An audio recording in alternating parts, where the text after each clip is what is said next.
സാമ്പത്തിക തട്ടിപ്പ് കേസിൽ അറസ്റ്റിലായ വ്യവസായി മുഹമ്മദ് ഷർഷാദിനെ ഇന്ന് കോടതിയിൽ ഹാജരാക്കും. ഇന്ന് പുലർച്ചെയാണ് ചെന്നൈയിൽ നിന്ന് ഷർഷാദിനെ കൊച്ചിയിൽ എത്തിച്ചത്.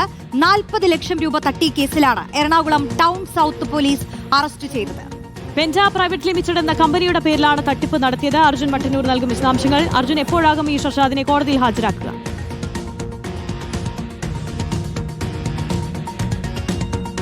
ഇന്ന് ഉച്ചയോടെയായിരിക്കും ഷർഷാദിനെ കോടതിയിൽ ഹാജരാക്കുക. രാവിലെ 3 മണിയോടുകൂടിയാണ് ഷർഷാദിനെ ചെന്നൈയിൽ നിന്നും എറണാകുളം സൌത്ത് പോലീസ് സ്റ്റേഷനിലേക്ക് എത്തിച്ചത്. ഇന്നലെയാണ് ഇയാളെ അറസ്റ്റ് ചെയ്തത്. 2023 ഈ കേസിനാസ്പദമായ സംഭവം ഉണ്ടായത്.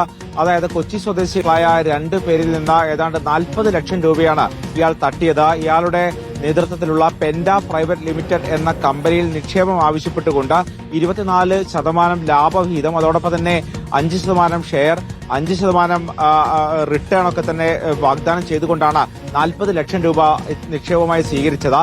എന്നാൽ ഇതൊന്നും തന്നെ നൽകിയിട്ടില്ല. അതിനുശേഷമാണ് ഇത്തരം ഒരു പരാതി വരുന്നത്. ആ പരാതിയിലാണ് ഇപ്പോൾ നടപടി ഉണ്ടായിരിക്കുന്നത്. ഇതിൽ ഏറ്റവും പ്രധാനപ്പെട്ട കാര്യം, ഈ ഷർഷാദ് നേരത്തെ CPIM-ന്റെ മുതിർന്ന നേതാക്കൾക്കെതിരെ പോളിറ്റ് ബ്യൂറോക്കും പിന്നീട് പൊതുമധ്യത്തിലും പരാതി നൽകിയ ആളാണ്. പ്രധാനമായും ഇത്തരത്തിൽ UK വ്യവസായിയായ രാജേഷ് കൃഷ്ണയുമായി അനധികൃത ഇടപാടുകൾ ഉണ്ട് എന്നാരോപിച്ചുകൊണ്ടായിരുന്നു MV ഗോവിന്ദൻ, അതോടൊപ്പം തന്നെ തോമസ് ഐസക് ഉൾപ്പെടെയുള്ള നേതാക്കൾക്കെതിരെ ഷർഷാദ് ആരോപണം ഉന്നയിച്ചത്. ഈ ആരോപണം ഉന്നയിച്ചതിന് പിന്നാലെ ഈ ഷർഷാദിന് വക്കീൽ നോട്ടീസും അയച്ചിട്ടുണ്ട്.